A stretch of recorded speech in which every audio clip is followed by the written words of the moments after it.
Dude, this looks like crap. It's really outdated and old. We need to do something with it. Alright, watch this. Whoa, how'd you do that? It's magic. You know, not magic, you know.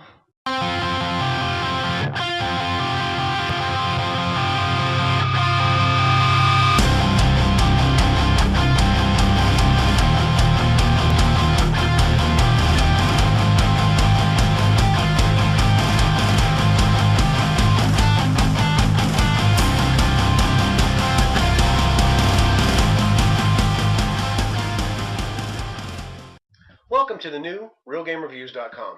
I'm Boogie, and this is Jedi. And this week we played El Shaddai, the Ascension of Meta-tron, Don't Even Start, Toy Soldiers Cold War, and No More Heroes, Heroes Paradise. Up first is Jedi's thoughts on El Shaddai, the Ascension of Meta-tron. Okay, not gonna lie, I really wasn't looking forward to having to play this game, because it looked like it was probably made 5 years ago. But man, was I wrong. The graphics were spectacular, and the story was great. And El Shaddai's director was definitely into the visual arts, because this game does what I've seen no other game do, and that's constantly make me go wow. The art direction is something that you can't talk about too much. Every level is totally different. It goes from bright whites to dark and gritty to one of the best light shows I've ever seen in a game. The colors and the vibrant visuals are what tell the story. The weapons you get in the game are fun to play with. As you play through the story, you fight these minions, and you can disarm them and take their weapon and purify it and make it more powerful. And you're on a mission to collect 7 Spanish angels. From the altar of the sun, whoa, I believe they were praying for the Oh yeah. That was a song. You're there to collect 7 fallen angels and return them to heaven with the help of a guide called Lucifer. Sounds a lot like Lucifer, right? You also get help from the archangels in the form of geese. I didn't get the goose reference either, so don't even worry about it. But a couple of really cool things in the game, you play through these little mini levels. They're like old 2D platformers. You even get to play through some of these while you're waiting for the game to load. Yes, sometimes the long load times happen, but at least they thought about the gamer and made it somewhat bearable. And just to let you know, guys, it is a fixed camera. I know this can be a deal breaker for a lot of people. I don't like it either, but after a few levels, you get more comfortable with it. It's a very visually stunning and captivating game, and I applaud the director for making something I haven't seen time and time again. Everybody should play this game. I give it a 9.5 out of 10. Dude, that game looked all artsy-fartsy. It was, but it was very visually stimulating. You said stimulating. Up next is Clam with his review of No More Heroes. No More Heroes? Isn't that the one where you recharge your lightsaber like this? Yeah, here it is. This week, I got to play No More Heroes, Heroes Paradise. This is basically the same game as you got on the Wii. Actually, it is the same game, really.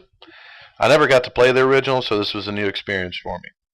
It was cool to see the over-the-top action and all the violent Tarantino-style characters and script. Guns, blood, guts, cussing, and more guts. You play as Johnny Touchdown, and using his light sword, you try to get to the top of an assassin's guild. You have to go through 11 different assassins who are completely over the top and extremely difficult to defeat. Now on the graphics side, wow. Let me say that again, wow. The graphics easily could be confused for PS2.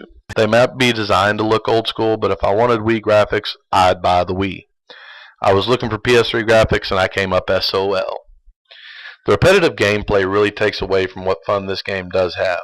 It's the same minion characters, same decapitations, and the same cuss words over and over and over. I played this game and found out that each level is pretty much the same. You ride around the city on Travis's motorcycle and enter tournaments, go to his apartment and do game saves and other things. The world is not anything like GTA. It's choppy, glitchy, and spotty at best. Interestingly enough, the bosses were completely different and had a lot of work put into their moveset. That's where the developers really seem to have given up on the game's story, graphics, and originality. I really think if you want a hack and slash game for the PS3, play Heavenly Sword or God of War 3. The stories and graphics are much more detailed and structured in a much better fashion. I didn't like No More Heroes, and I wouldn't give this game to a child, teen, or an adult. Hell, I wouldn't give this game to my worst enemy. I give No More Heroes a 4.5 out of 10, and it got 4 of those points just for them making it. Well, we're pulling out a Clam. We're going to stick it right back in the boogie. Yeah, Clem was going to be here for this, but he's too busy still charging his light sword. Up next is my thoughts on Toy Soldiers 2. Is there Woody in it? No. Toy Soldier Cold War is a tower defense game with one big difference. Okay, two. The first is you're playing as a toy. The second is you actually control the turrets and vehicles in the game. Cold War is set in the 80s and brings a lot of bang to the fight. Like the original game, you're trying to stop enemies from getting into your toy box by placing turrets in set locations. But the turrets and vehicles in this game are bigger and badder than ever before. It's a better game than the original, with more options. The game feels like it was made in my bedroom when I was a kid. Not just because of the toys, but because of the surroundings. You can see everything from an empty soda bottle to a 5-inch floppy disk on the floor. The graphics are improved upon, and there are many cool places to fight, like Mount Rushmore, Paris, and Washington, D.C. All these locations are awesome because you can blow most everything in them to bits. Cold War wants you to take over the turrets and help out.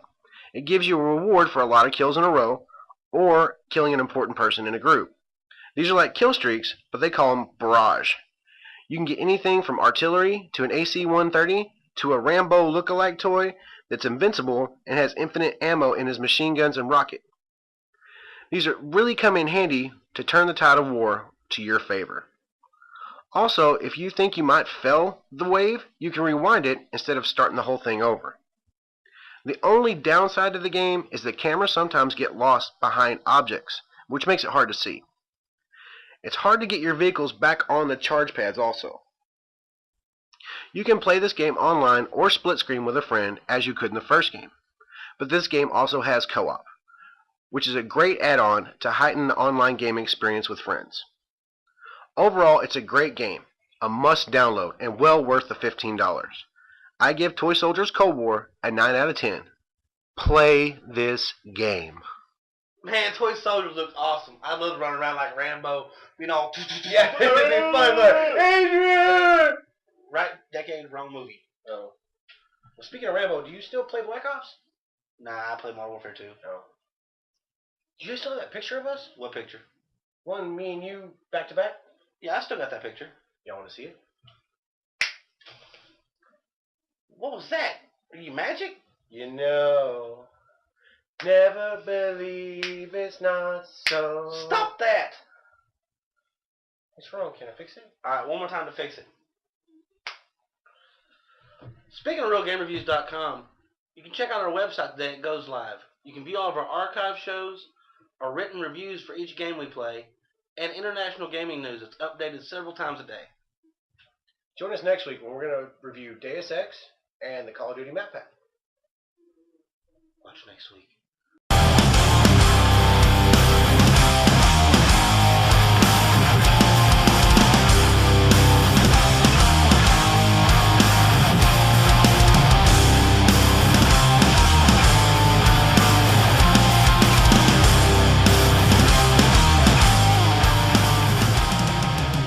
Speaking of RealGameReviews.com, you check out our website today. It goes live. You can view all of our archive shows. What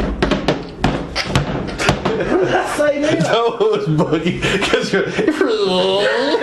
he just looked, he's like, fuck.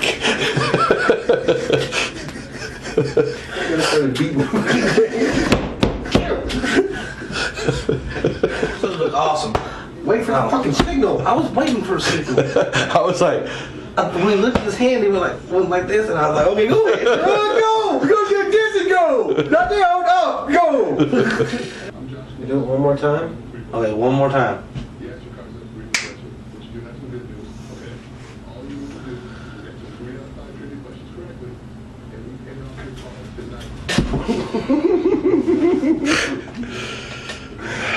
Now we're going to giggle fart. 3